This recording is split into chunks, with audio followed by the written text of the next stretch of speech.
வெறும் 2000 கோடிக்கு இவ்வளோ பெரிய பிரச்சனையை கிளப்பி நாடளவில் இவங்களுக்கு பாதிப்பு வர்ற அளவுக்கு நம் முதலமைச்சர் தலைமையில் ஒரு மிக சக்தி வாய்ந்த ஒரு கூட்டணியை உருவாக்கி அது கட்சி பாகுபாடு இல்லாமல் மாநிலம் எல்லாம் இணைத்து அவங்களுடைய திட்டங்களை எதிர்க்கும் சூழ்நிலைக்கு கொண்டாந்து விட்டார்கள். இதில் என்ன ஒரு ஆச்சரியம்னா, பழைய ஜோக் ஒன்று கேட்டேன். நான் வெளிநாட்டில் நிறைய நாள் படித்தேன், அதனால் நான் இங்கே இல்லை. நான் திரும்பி வந்தபோது சட்டமன்றத்தில் நண்பர்கள் சிலர் ஏதோ கல்வித்துறை வரும்போது சொல்லுவாங்க, அதாவது வடிவேலோ யாரோ ஒரு ஜோக் சொல்லுவாங்க, ஆனால் என்ன அவர் வெறும் 10ஆம் கிளாஸ் பாஸ் தான், நான் 12ஆம் கிளாஸ் ஃபெயில் அப்படின்வாங்க.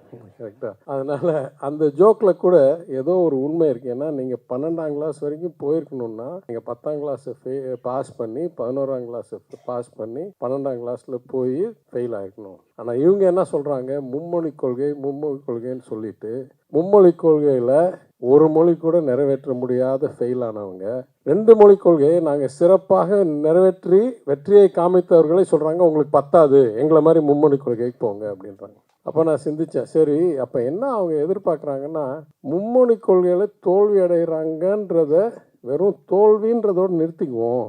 அதை உறுத்தி பார்த்து நீங்கள் 3 மொழியும் கற்றுக்கல, நீங்கள் 2 மொழியும் கற்றுக்கல, நீங்கள் ஒரு மொழி கூட சரியாக கற்றுக் கொடுக்க முடியாத சூழ்நிலை இருக்கீங்கன்றது, எல்லா தோல்வியும் ஒரே தோல்வின்ற ஒரு பக்கெட்டில் போட்டு போயிடுவாங்கன்னு நினைக்கிறாங்க. நம்ம இதெல்லாம் வகுத்து பார்க்க மாட்டோம்.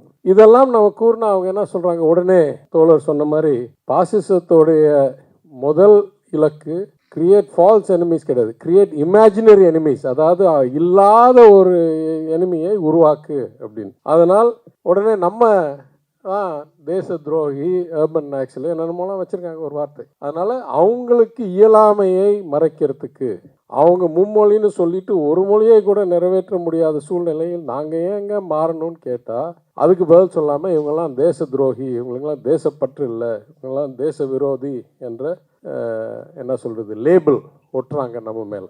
ஆனால் நான் பல ஊடகங்களில் பல வகையில் கூறியிருக்கிறேன், உண்மையிலேயே தேசப்பற்று அதிகம் இருக்கிறவர்கள் என்றால் தமிழ்நாட்டில் இருக்கிறவர்கள் தான். ஏனென்றால் முதலில் அதிக நிதியை தேச அரசாங்கம், ஒன்றிய அரசாங்கம் நடத்துறதுக்கு கொடுக்கறது நம்ம தான். நம்ம டேக்ஸ் ரெவன்யூ இல்லைன்னா அவங்க டிஃபென்ஸையும் நடத்த முடியாது, அவங்க பாக்கி மாநிலத்துக்கும் அள்ளி கொடுக்க முடியாது, அவங்களுடைய துறையும் நடத்த முடியாது, எதுவும் பண்ண முடியாது. அந்த அடிப்படையில் பார்த்தா உண்மையிலேயே நம்ம தான் முதல் தேசப்பற்றுள்ள மாநிலங்களில் இடம் பெற வேணும். பீகார் மாநில முதன்மை கல்வி டிராப் அவுட் என்ற சராசரி கல்வி இருக்கிற இடத்தில் அங்கே கவனத்தை செலுத்தி, அங்கே இன்றைக்கு முழு நிதி போயும் எந்த வளர்ச்சியும் இல்லாத சூழ்நிலையை திருத்தி அந்த இடத்தில் அந்த இளைஞர்களுடைய எதிர்காலத்தை கொஞ்சம் கூட சிறப்பித்தாங்கன்னா நாட்டுடைய எதிர்காலம் மிகவும் ஒளிமயமாக இருக்கும். அதுதான் அவங்களுடைய கடமை.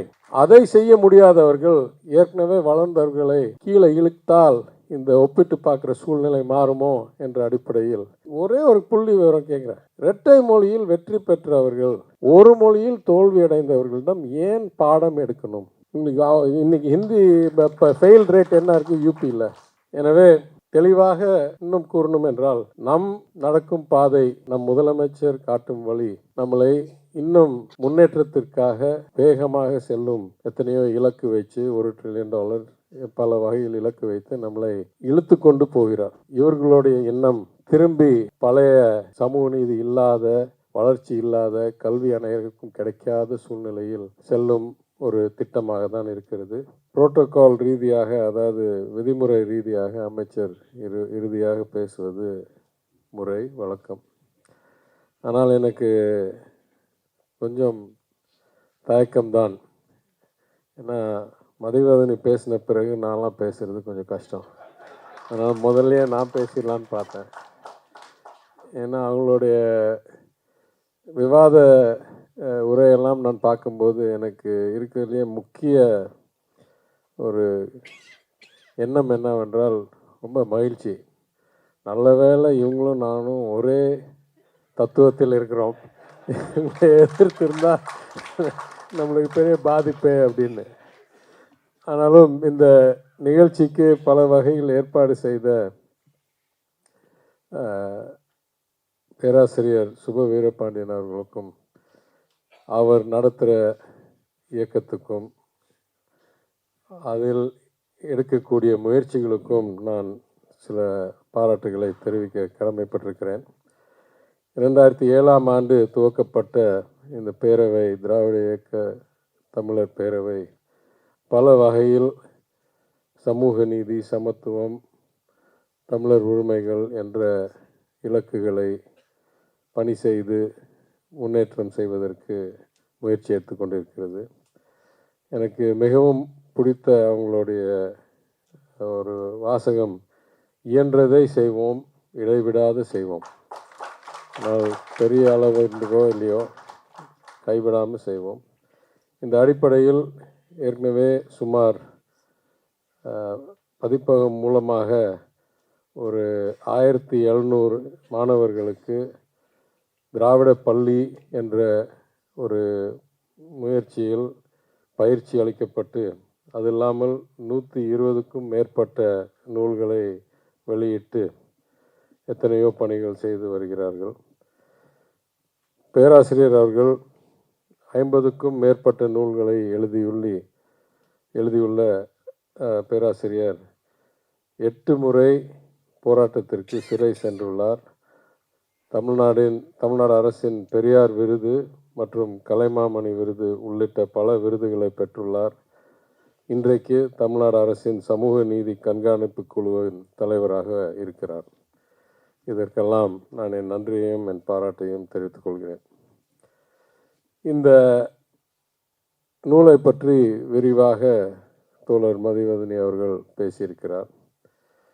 இதில் நான் வெறும் சில கருத்துக்களை மற்றும் கூற விரும்புகிறேன். இதில் முக்கியமான ஒரு உரை மதுரையில்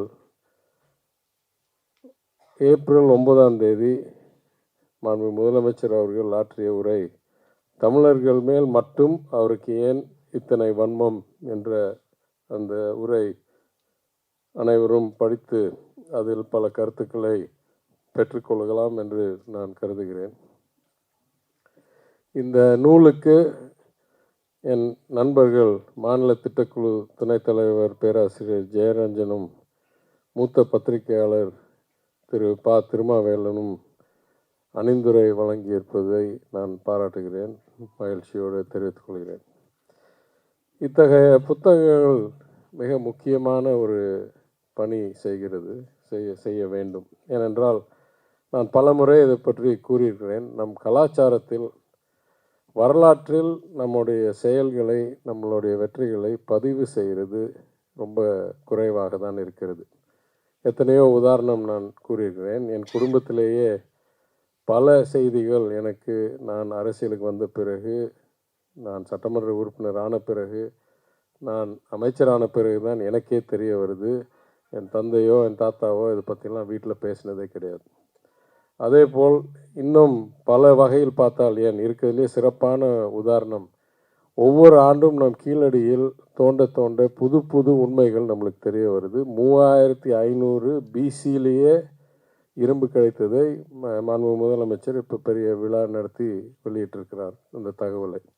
இதெல்லாம் எத்தனையோ வகையில் பழமையான மொழி, இலக்கியம், கவிதை எல்லாம் இருந்தாலும் வரலாற்று பதிவு செய்வதில் நம்மளுக்கு கொஞ்சம் குறை இருக்குது. வேறு சமுதாயங்களோ இல்லை ஒரு சிவிலைசேஷன்ஸோ ஒப்பிட்டு பார்க்கும்போது. அந்த அடிப்படையில் நான் கூறுவேன், உண்மையை மீண்டும் மீண்டும் பதிவு செஞ்சு அதை உண்மைன்னு நிரூபிக்கிறதுக்கு போராட இருக்கிற சூழ்நிலையில் இத்தகைய நூல்கள் மிக முக்கியமான ஒரு பங்கு பெறார்கள். குறிப்பாக இன்றைக்கி பெரும்பான்மையான ஊடக நிருபர்கள் மற்றும் சேனல்ஸ், ரேடியோ எல்லாமே ஒரு அரசு சார்ந்த திசையை நோக்கி போகிறார்கள். உண்மையை வெளிப்படையாக பேசுவதற்கு பலர் அச்சமுள்ள சூழ்நிலை இருக்கிறது. இந்த நாள் என்ன ஆகுதுன்னா, யாரெல்லாம் எந்த அளவுக்கு பொய் சொல்கிறாங்களோ அந்த அளவுக்கு தான் ஜாஸ்தி சர்க்குலேஷன் ஆகுதுன்ற சூழ்நிலை ஆயிடுது. இது அரசியலில் சரி, இது பொது வழியில் சரி. எனக்கு என்ன ஆச்சரியம்னா, சில நாளாக சட்டமன்றம் நடந்து கொண்டிருக்கிறது, நிதிநிலை அறிக்கைக்காகவும் மானிய கோரிக்கைகளுக்காகவும். அதில் அங்கேயே அவங்க என்னென்ன நினைக்கிறாங்களோ அப்பப்போ சொல்லிடுறாங்க உண்மைக்கு முரண்பாக. உதாரணத்துக்கு நான் ரெண்டு உதாரணம் சொல்கிறேன். மாண்பு எதிர்க்கட்சி தலைவர் அவர்கள் நேற்று இல்லை முன்தினம் பேரவைத் தலைவர் மேலே நம்பிக்கை இல்லாத தீர்மானம் கொண்டாடுறார். அதில் எத்தனையோ குற்றச்சாட்டு சொல்கிறார். அவருடைய உரிமை, இது நடந்தது, அது நடந்தது, இது நீங்கள் சரியாக செய்யலை, அது நீங்கள் சரியாக செய்யலை, எனவே உங்கள் மேலே எங்களுக்கு நம்பிக்கை இல்லை, அதெல்லாம் அவருடைய உரிமை, யாரும் அவரை தடுக்கலை. ஆனால் நடுவில் பூந்து என்ன சொல்கிறாரு, எங்கள் காலத்தில் எவ்வளோ சிறப்பாக நடந்தது, எங்கள் பேரவைத் தலைவர் எவ்வளோ நல்லா இருந்தார், அதெல்லாம் எங்களுக்காக தாங்கிக்கவே முடியல. ஏன்னா நாங்களாம் போன தடவை உட்காந்துருந்தோம் 5 வருஷம். எனவே ஒன்றுன்னா எந்திரிச்சோம். கிட்டத்தட்ட எல்லா போன முறை சட்டமன்ற உறுப்பினர்களும்.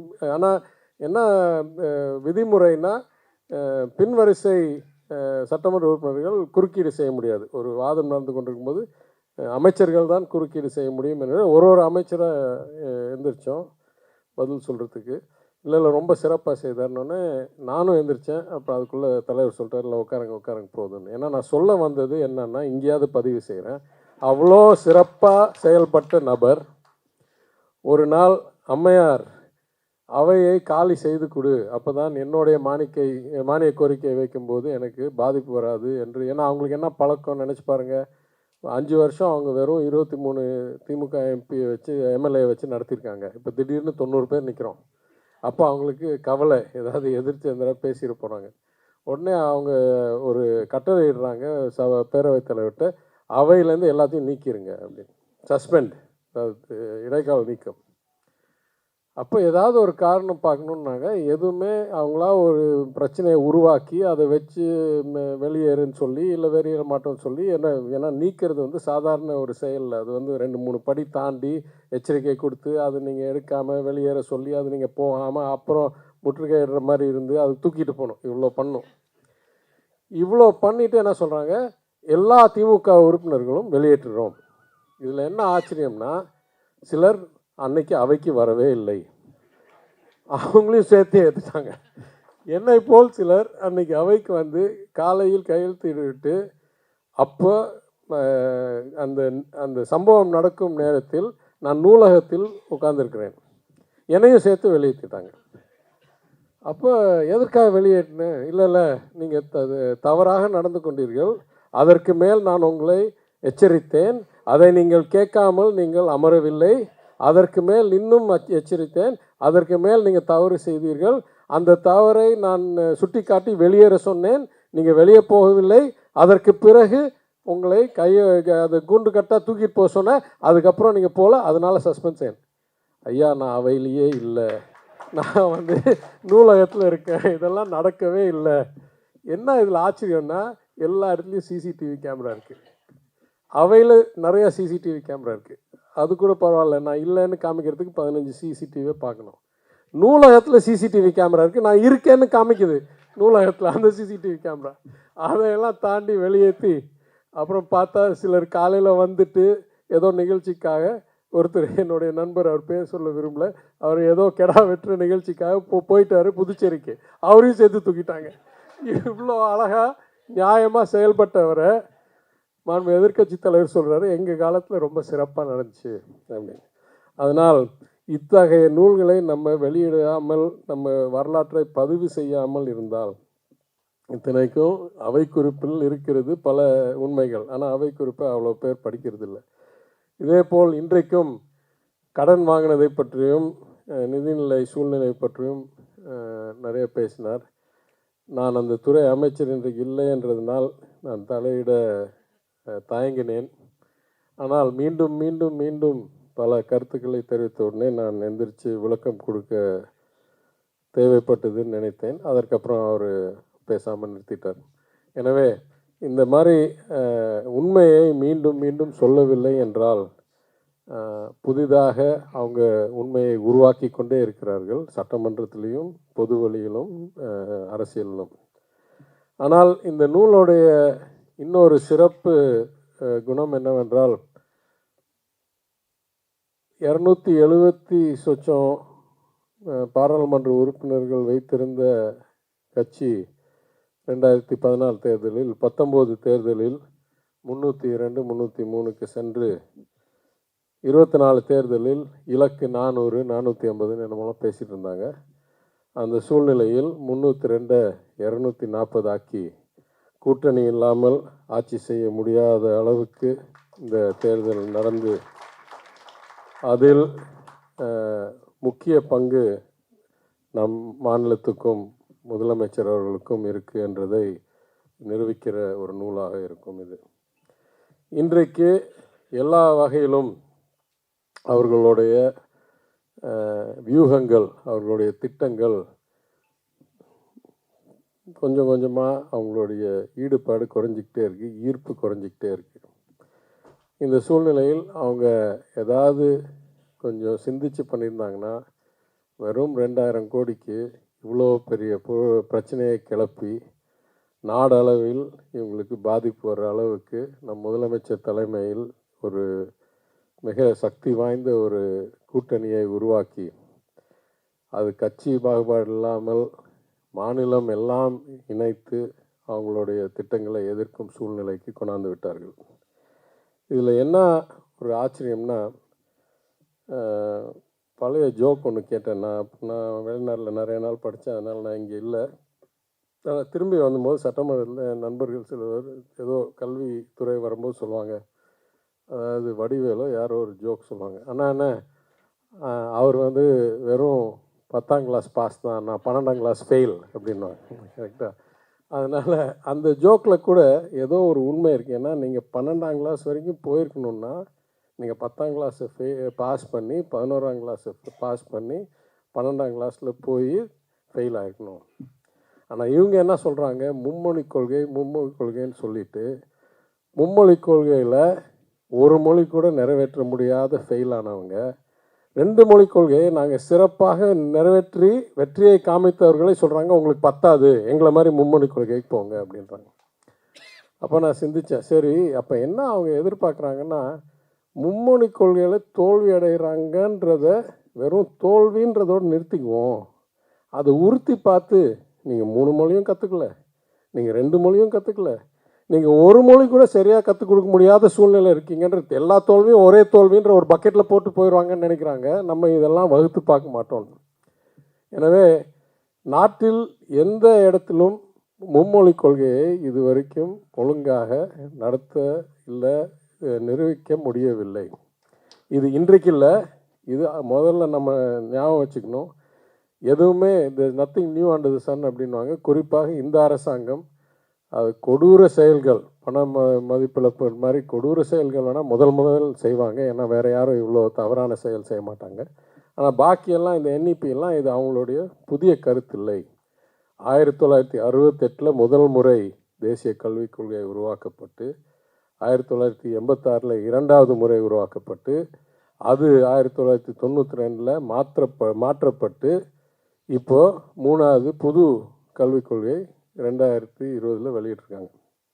இதற்கு வெளியிடுறதுக்கு முன்னால் ஃபீட்பேக் கேட்டபோதே நம்ம எல்லாம் சொல்லிட்டோம், இதில் ரொம்ப தப்பு, இதெல்லாம் நிறைவேற்ற முடியாது. என்ன வித்தியாசம், 68லையும் 86லையும் 92லையும் மசோதாவாக கொண்டாந்து அந்த கல்விக் கொள்கையை சட்டமாக நிறைவேற்றினார்கள் பாராளுமன்றத்தில்.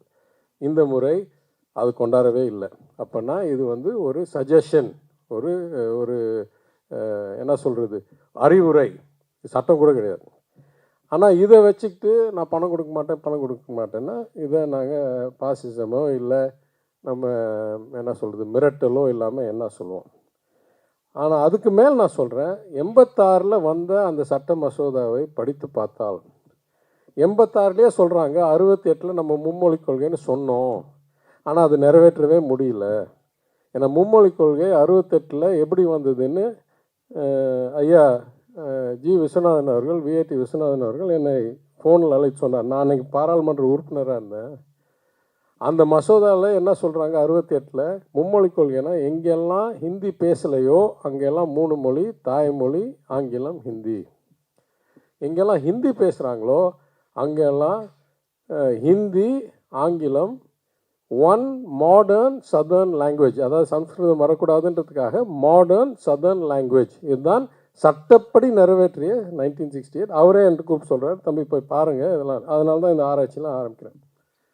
ஆனால் 86 என்ன சொல்கிறாங்க, அதை நிறைவேற்றவே முடியவில்லை. ஏன் நிறைவேற்ற முடியவில்லை என்றால், அங்கே ஆங்கிலேயத்துக்கும் ஹிந்திக்கும் ஆசிரியர் தேடுறதே கஷ்டமாக இருக்குது.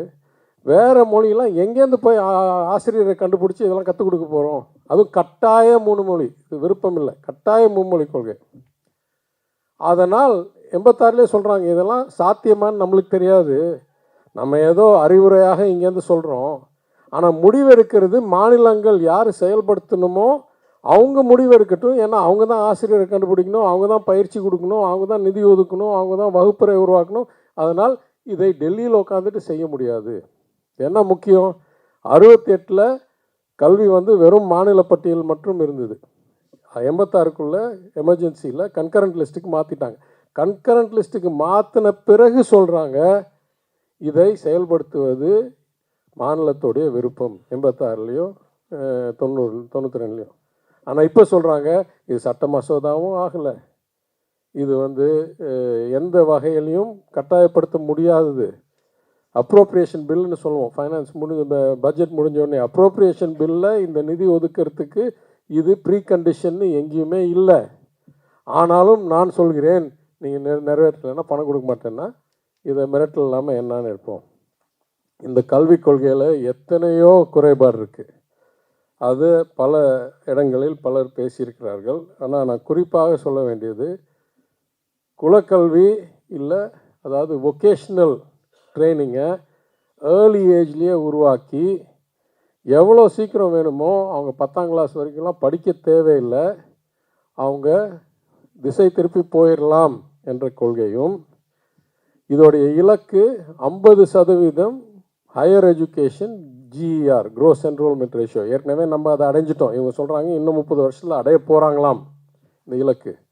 ஆனால் அந்த இலக்கு நம்ம சொல்கிறது ஆக்சுவலாக காலேஜுக்கு போகிற 50%. அவங்க சொல்கிறாங்க கைத்தொழிலுக்கு போகிறவர்களை கூட அந்த 50%த்தில் சேர்த்தலாம், அதுதான் இலக்கு 30 வருஷம் கழிச்சு.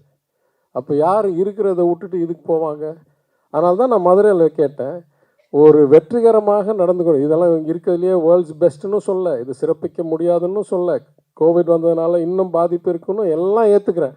ஆனால் ஒப்பிட்டு பார்க்கும்போது ஓரளவுக்காவது வெற்றிகரமாக நடந்து கொண்டிருக்கிற மாடல், அதை நடத்தி கொண்டு இருக்கிற நம்ம தோல்வி அடைந்த மாடலை தோல்வி அடைந்தவர் நம்மகிட்ட ஏற்றுக்கோன்னு சொன்னால் யாராவது அறிவு இருக்கவங்க இதை ஏற்றுப்பார்களா அப்படின்னு கேட்குறேன்.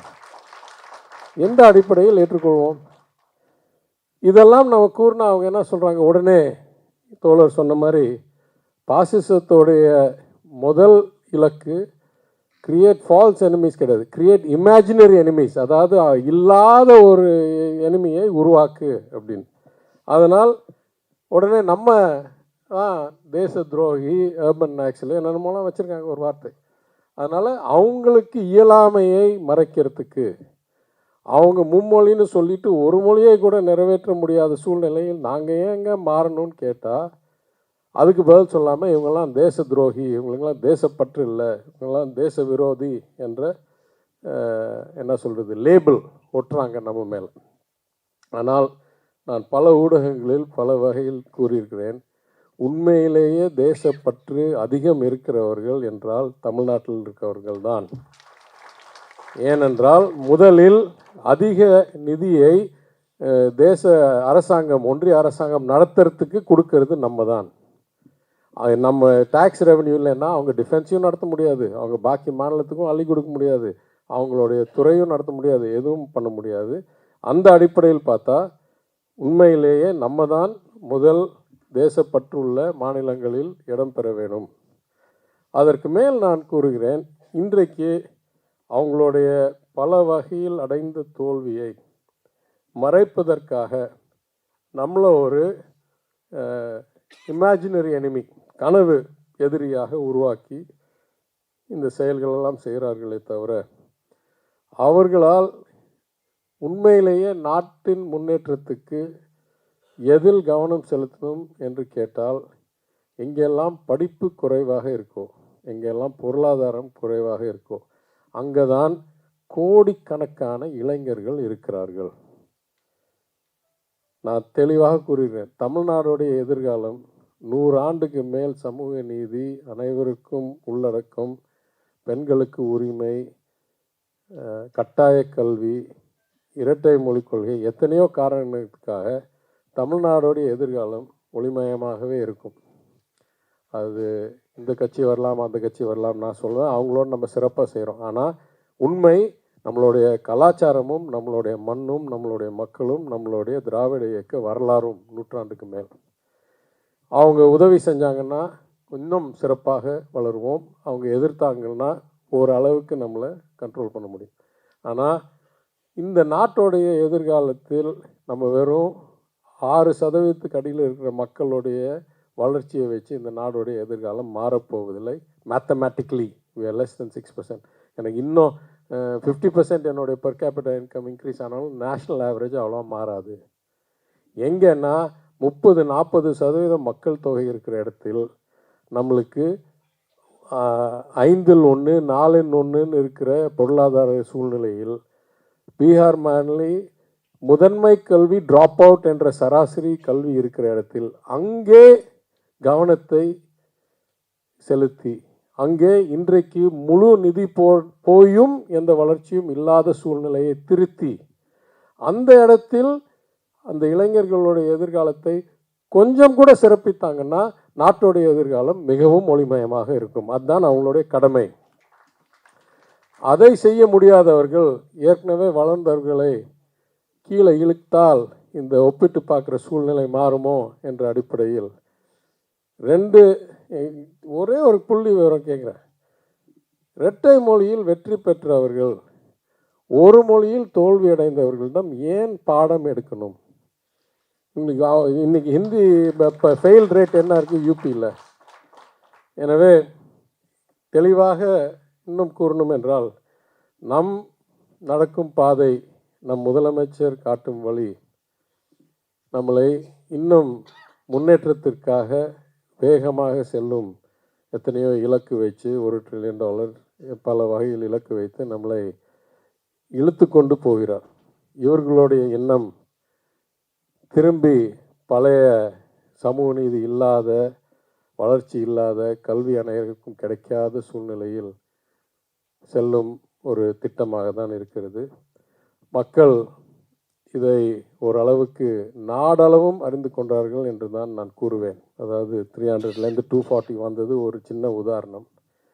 இன்றைக்கி பல வகையில் எனக்கு வரும் செய்திகள், தகவல்கள், நான் செய்யும் ஆராய்ச்சிகள் ஓரளவுக்கு நாட்டிலையும் தெரிய வந்துருச்சு. இந்த கனவை காட்டி எதிரியை காட்டி 10 வருஷம் ஓட்டிட்டாங்க, இவங்களுக்கு இனிமே என்றைக்குமே தேர மாட்டாங்க, எதுக்குமே நம்மளுக்கு நன்மை வராது என்ற அளவுக்கு எல்லா இடத்துலையும் தெரிய வந்துருச்சு என்று நான் நினைக்கிறேன். என் தாத்தா அவர்கள் நீதி கட்சி கிட்டத்தட்ட மறைந்த பிறகு பேரறிஞர் அண்ணா 1968 கொஞ்சம் தாமதமாக நீதி கட்சியுடைய பொன்விழாவை நடத்தும்போது உரையாற்றின நேரத்தில் இறுதியாக அவர் கூறினார், அந்த நேரம் நீதி கட்சி இருக்கா இல்லையான்னு கூட தெரியாது, திராவிட முன்னேற்ற கழகம் ஆட்சி வச்சிருச்சு, ஆனால் நீதி கட்சின்றது இல்லைன்ற சூழ்நிலை. அப்போ அவர் கூறுகிறார், மக்கள் பிறக்கலாம் இறக்கலாம், கட்சிகள் தோன்றலாம் மறையலாம், வல்லரசுகள் எழுச்சி பெறலாம் வீழ்ச்சி அடையலாம், ஒரு அமைப்பு என்ற முறையில் நீதி கட்சி மறையலாம், ஆனால் கட்சி எந்த கொள்கையின் அடிப்படையில் தோன்றியதோ அந்த கொள்கை என்றும் நிலைத்து நிற்கும் அப்படின்னு கூறுகிறார்.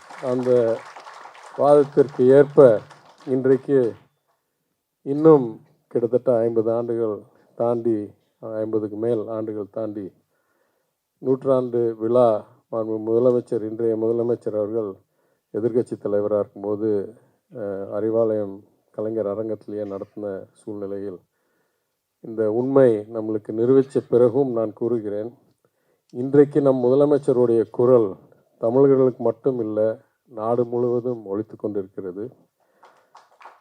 பிரெஞ்சு ஆசிரியர் மற்றும் தத்துவ மேதை விக்டர் ஹியூகோ ஒரு கருத்து சொன்னார், no power on earth can stop an idea whose time has come அப்படின்னார். ஒரு கருத்தோடைய ஒரு தத்துவத்தோடைய நேரம் சரியான நேரம் வந்தவுடன் அதை யாராலையும் தடுக்க முடியாது என்று சொன்னார். அந்த அடிப்படையில் சொல்கிறேன், இன்றைக்கு நம் முதலமைச்சர் சொல்லும் வாதங்கள், நியாயங்கள் தமிழ்நாட்டில் மட்டும் இல்லை, நாடு அளவிலும் பின்பற்றப்பட்டு நாட்டுக்கே ஒரு நல்ல எதிர்காலம் வரும் சூழ்நிலை இருக்குது என்று கூறி, தலைவர் சொல்லும் போல் தமிழ்நாடு போராடும், தமிழ்நாடு வெல்லும் என்று கூறி இந்த வாய்ப்புக்கு நன்றி கூறி நான் விடைபெறுகிறேன். வணக்கம்.